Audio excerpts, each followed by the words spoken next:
Ini game gak mungkin sih, gak ada yang mainin bagi pemain rental di masanya. Sebuah game musik yang bakal membuat tangan pegal kalau belum terbiasa. Dan stick baru pun bisa serasa kayak stick yang udah tua setelah mainin satu lagu dalam mode expert aja. Dan tentunya game itu tak lain dan tak bukan si Guitar Hero, yang dia sekarang sebenarnya gamenya udah mulai perlahan dilupakan. Walaupun apa yang ada di game Guitar Hero ini itu banyak yang bawa dalam game open world sebagai mini games. Kayak Yakuza, Sleeping Dogs, bahkan game lokal kayak Troublemaker itu ada nantinya. Walaupun tentunya dibuat jauh lebih casual. Dan Guitar Hero ini salah satu game yang punya banyak sequel juga sebenarnya. Dari Guitar Hero 1, 2, Encore naik ke 3 Legends of Rock sampai ke Guitar Hero Live. Intinya banyak banget dan beberapa punya DLC juga. Namun di sini gue bakal bahas game Guitar Hero yang paling dianggap terbaik, sekaligus game yang awalnya sangat mengangkat nama Guitar Hero ini. Yang berakhir gamenya makin banyak di seri berikutnya, yaitu Guitar Hero 2 di PS2.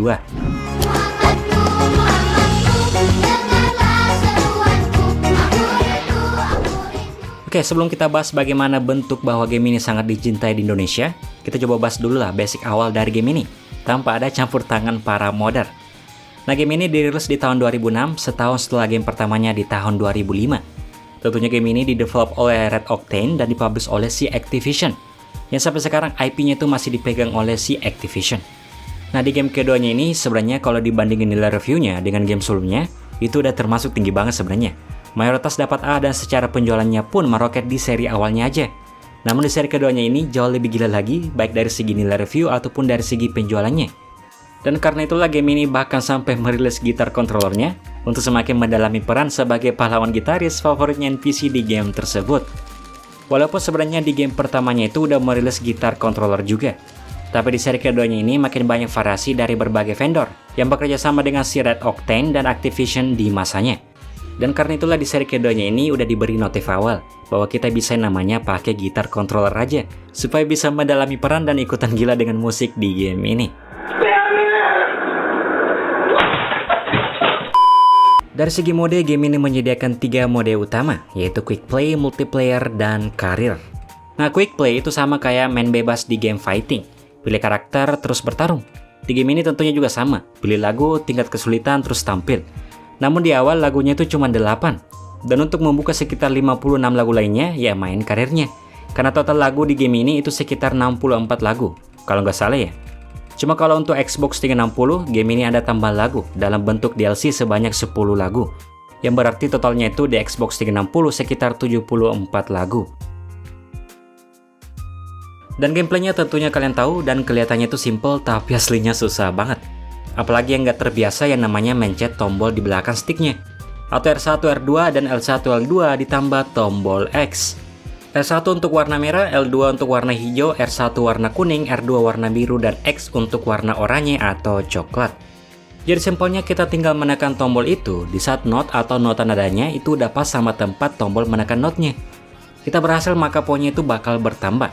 Sekaligus bar meter yang menunjukkan reaksi penontonnya itu juga bakal naik ke warna hijau, yang menandakan penontonnya itu makin menggila.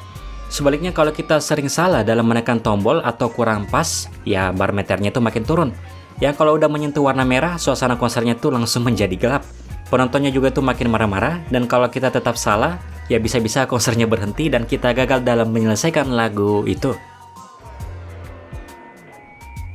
Tentunya gameplay ini bukan pertama kali dibawa ke game, namun gameplay ini udah ada di arcade atau era PS1 setahu gua, dengan nama Guitar Freaks buatan Konami. Ya tentunya game ini jauh lebih simple karena masih 2D. Ketimbang game ini ya secara visual, partikel segala macam itu dibuat lebih gila-gilaan. Terus juga di atas bar pengukur reaksi penonton, itu juga ada bar yang dinamai Star Power, kalau nggak salah. Yang bar itu cara isinya juga dengan menekan tombol yang tepat lagi. Di saat ada not nada yang ada bintang di sekelilingnya. Yang menandakan kita bisa isi bar Star Power-nya jika kita bisa menekan serangkaian tombolnya itu. Dan efeknya jika kita aktifkan, paling keras itu poin bakal meningkat 2 kali lipat, dan bakal membuat suasana konsernya tuh makin meledak. Makin banyak partikel yang terjadi di backgroundnya, sekaligus karakter kita juga bakal mengeluarkan satu atraksi khususnya. Entah itu dia bakal jungkir balik, mengeluarkan api dari mulutnya, dan lain-lain. Intinya makin menggila dadianya. Dan hal ini jadi pengecoh juga sebenarnya. Di sisi lain kita ingin lihat background atau karakter ataupun situasi konsernya. Tapi di sisi lain juga kita harus fokus melihat note nadanya. Jadi ini bakal bertolak belakang dan bakal mengganggu konsentrasi kita. Makanya kalau diperhatiin pada saat save menu, itu ada gambar yang menyuruh kita menghadap bawah.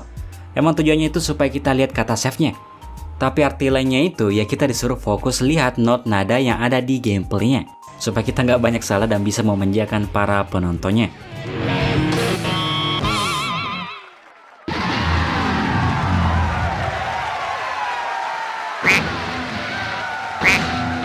Dan itu aja yang bakal dilalui dari lagu pertama hingga akhir. Paling posisi not nadanya yang berbeda menyesuaikan tempo lagunya. Sama tentunya juga yang membuatnya berbeda datang dari tingkat kesulitannya. Kalau main diisi paling cuma 1-3 tombol yang bakal ditekan dengan tempo not yang lambat. Naik ke medium udah 4 tombol yang bakal ditekan. Naik ke hard udah 5 tombol dengan tempo yang cepat. Dan expert yang udah paket komplit kesulitan yang bakal dilalui. Udah temponya tuh cepat. Jumlah tombol yang harus ditekan itu juga makin banyak ketimbang tingkat kesulitan hard ke bawah. Itu aja sih untuk gameplaynya. Paling kalau kita bahas sedikit akan karir, balik lagi tuh mode untuk membuka sebagai lagunya. Karena konsepnya nanti kita bakal tour membawakan lagu-lagu yang belum kita bawa sebelumnya. Ya nantinya kita bakal pilih karakter yang lumayan banyak ini. Walaupun pembedanya itu sebenarnya hanya di atraksinya doang, atau ketika mabuk di saat star powernya diaktifkan. Gitar juga itu nantinya bisa digonta-ganti, termasuk karakter tadi juga bisa di-unlock nantinya. Jadi semakin mau tamat, semakin banyak yang bisa dibuka nantinya. Yang semuanya itu tentunya butuh uang dari hasil konsernya. Bahkan beberapa lagu pun itu ada yang harus dibeli juga dengan uang. Cuman yang kita juga bisa lewat jalur pintas dengan pakai cheat. Untuk membuka semuanya dari awal ataupun mengaktifkan beberapa fitur aneh. Kayak membuat kepala penontonnya itu jadi kuda, atau kepala monyet, api, dan lain-lain itu bisa melalui pakai cheat. Cuma dengan gameplay begini seharusnya kita bakal lebih betah sih main game ini. Karena banyaknya variasi lagu, banyaknya gitar aneh yang bisa dikoleksi, dan adanya mode multiplayer yang membuat kita bisa adu skor atau adu keahlian dengan teman kita. Setidaknya itu yang gue rasakan dulu pas era rental. Bahkan dulu kocaknya, walaupun dulu banyak yang mencetnya ngasal atau not nadanya salah, orangnya itu tetap bernyanyi. Emang dari 64 lagu ini gak semua orang suka dan tahu lagu-lagu ini. Dan disinilah peran para modder karya anak bangsa menciptakan Guitar Hero dengan berbagai versi kearifan lokal. Yang bisa dibilang dulu di masanya, versi otak-atik ini yang paling banyak penyebarannya di seluruh kota. Soalnya game defaultnya kan kurang yang tahu soal lagu-lagunya. Berbeda dengan versi kearifan lokal yang menyuntikkan lagu-lagu yang udah tren atau dikenal di masanya. Kayak Guitar Hero Pop lagu Indonesia, Guitar Hero Dangdut, anime Keong Racun,